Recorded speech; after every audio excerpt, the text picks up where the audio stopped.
Лучи солнца скользят по древним камням Усту-Хуре, касаясь стен, которые знают и помнят слишком многое. Шепот молитв, предсмертную надежду лам и глухой грохот взрывов 30-х годов ушедшего столетия. Тишина. Но в 15 километрах отсюда, в Сосновом Бору, уже разбивают палатки и настраивают музыкальные инструменты. Скоро участники Хоро Победы пройдут древней дорогой к руинам ради молитвы и молчаливого диалога с историей. А когда солнце склонится к горизонту, ветер донесет сюда далекий ритм барабанов, обрывки хоумея, электрический гул гитар и этнического пения.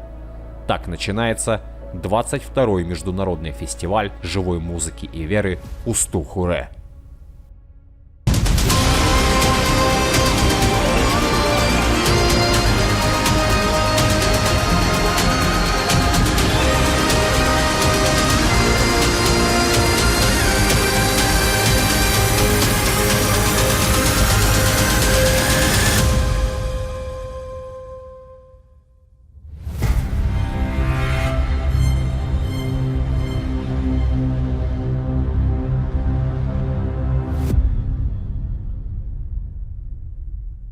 В этом году шествие к руинам Усту-Хуре проходит с особым смыслом. 15 километров молчания участники посвящают бойцам специальной военной операции. Это не просто ритуал, это Хоро Победы.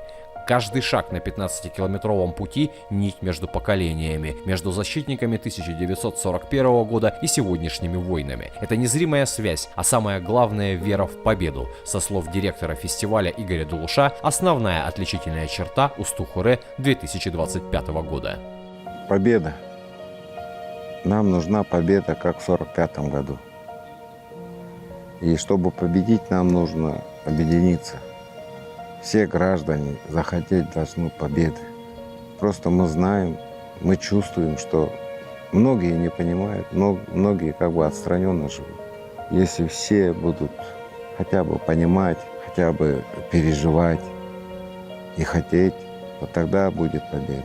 Вот самое главное отличие фестиваля Усту-Хуре 2025 года. У самих же руин монастыря Усту-Хуре, давшего имя международному фестивалю, происходит нечто особенное. В отличие от шумной фестивальной поляны, здесь звучит только сакральная музыка буддийского ритуала. Та самая, что наполняла эти места столетия назад. Древние мелодии вновь оживают среди восстановленных стен. В храме, отстроенном неподалеку от средневековых руин, завершается Хоро Победы. Не шествием, не церемонией, молитвой, той самой, ради которой когда-то возводились эти стены. И вот уже после этого все участники шествия возвращаются обратно. Усту-Хуре начался.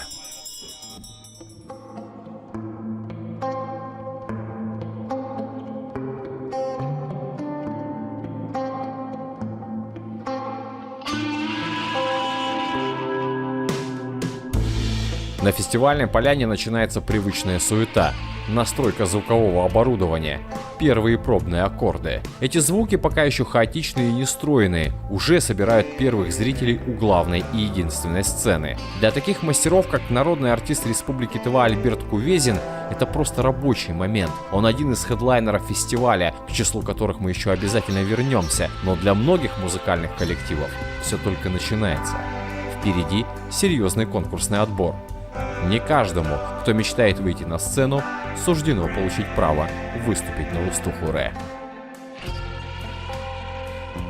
Однако критерии отбора очень просты. О них коротко нам рассказал Владимир Семчит, не только член отборочной комиссии, но и один из участников фестиваля. Как всегда, это уровень профессионализма, качество самого музыкального контента, подача, энергия и оригинальность. Вот это основные критерии, по которым проводились отбор. То, что я называю энергией, наверное, то, что вот если хорошая энергия идет от исполнителя, это вот то, что есть от сердца, наверное. Вот. Ну, каждый понимает по-своему, но я думаю, что именно в этом контексте. И именно от всего сердца организаторы фестиваля приглашают на мероприятие всех желающих. Усту-Хуре остается бесплатным для зрителей и участников. Если вы просто любопытствующий гость, вам безусловно понравится такой подход. Но, как отмечает вышеупомянутый фронтмен группы Ядха Альберт Кувезин, отсутствие коммерческой составляющей – это одновременно и преимущество, и слабость фестиваля.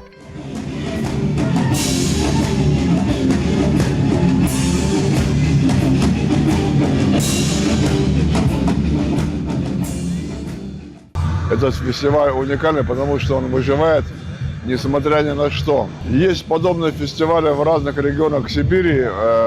Они похожи чем-то, но они все коммерческие. Там за зрителей берут там сбор.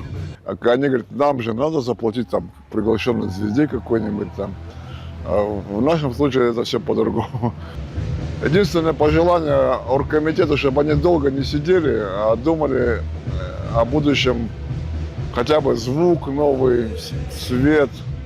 В этом плане, тогда, когда есть качество, оно рано или поздно перерастет в количество. А то, что он не коммерческий, это хорошо.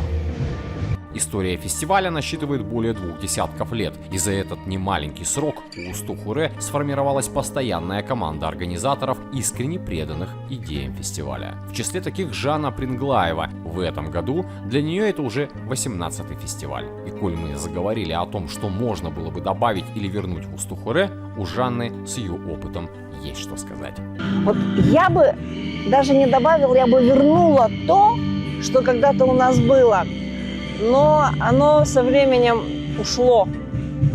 С посиделки у костра, когда люди подходят, знакомятся, там кто-то что-то берет в руки, какой-то инструмент, играет, да. Потом у нас был джем.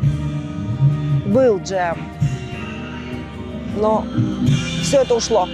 В связи с чем на фестивале стала отсутствовать программа музыкальной импровизации, нам неизвестно. Но, возможно, после публикации сюжета это пожелание будет реализовано, но уже в следующем году.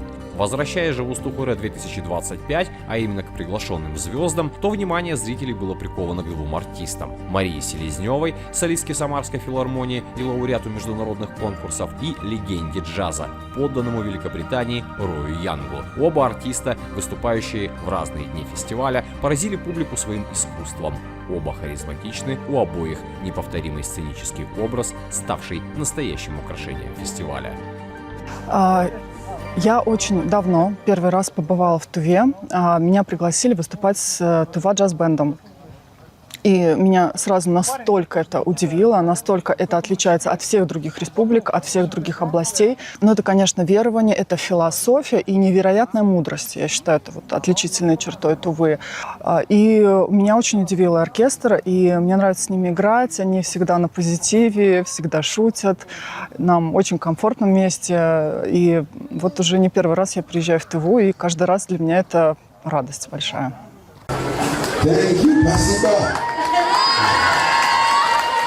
Рой Янг, в свою очередь, отмечает универсальный язык музыки, который объединяет участников Усту-Хуре. Музыка, она универсальна. Неважно, какого ты цвета кожи. Неважно, на каком языке ты говоришь. Ты слушаешь музыку и просто понимаешь ее. Это универсальный язык. Мне очень приятно, что именно на таком универсальном языке разных жанров говорит фестиваль Усту-Хуре. Для меня, как для человека, любящего разные жанры музыки, это очень важно.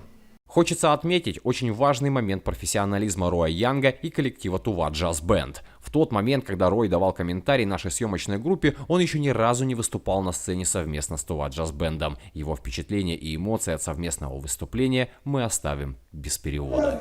Tuva Jazz Band is a real jazz. Yes. Tuva Jazz. Иностранцы на Усту-Хуре не редкость, не только из числа исполнителей, но и из числа гостей. Один из таких – Вольфганг Вайгельд, турист из Германии. Ему мы задали вопрос, может ли музыка быть вне политики.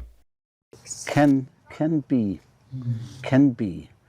But, Я думаю, что музыка может быть вне политики. Я порой слушаю музыку, слышу в ней марш, и поймите, я вижу, к чему все это ведет и на что это направлено. Но на фестивале Усту-Хуре я ничего такого не вижу и не слышу. Здесь, в Туве, мне нравится комбинация людей, природы. Это просто какая-то фантастика. И да, Усту-Хуре – это уникальное сочетание людей, природы, музыки и веры, исполнителей разных национальностей, объединенных общей идеей. Так было в далеком 1999 году. Так и остается сегодня. Это не просто фестиваль, а своеобразное колесо дипломатии, где каждый может высказаться и быть услышанным. И лучшим подтверждением этому, как всегда, служат отзывы гостей. Мне очень нравится фестиваль, это просто потрясающе. Здесь такая, с одной стороны, камерность, а с другой стороны здесь вот прям такая сосредоточенность музыкантов. Мне так нравится, что все мы в одном лагере находимся, здесь же и музицируем. И все это в таком прям нескончаемом процессе происходит, и фестиваль потрясающий. Мне очень нравится. Проходит на ура, прям очень замечательная атмосфера. Люди кругом очень замечательные, мне все понравилось. Для себя отметил уровень подготовки и организации данного фестиваля. Очень высокий уровень. Усту-Хуре – это прежде всего красота Тувы, вот, это веселье, это общение.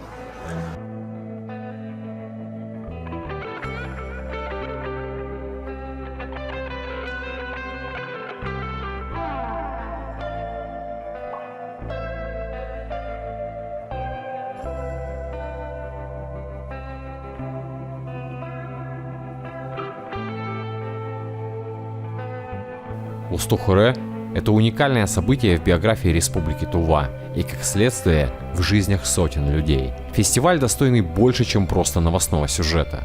Только подумайте.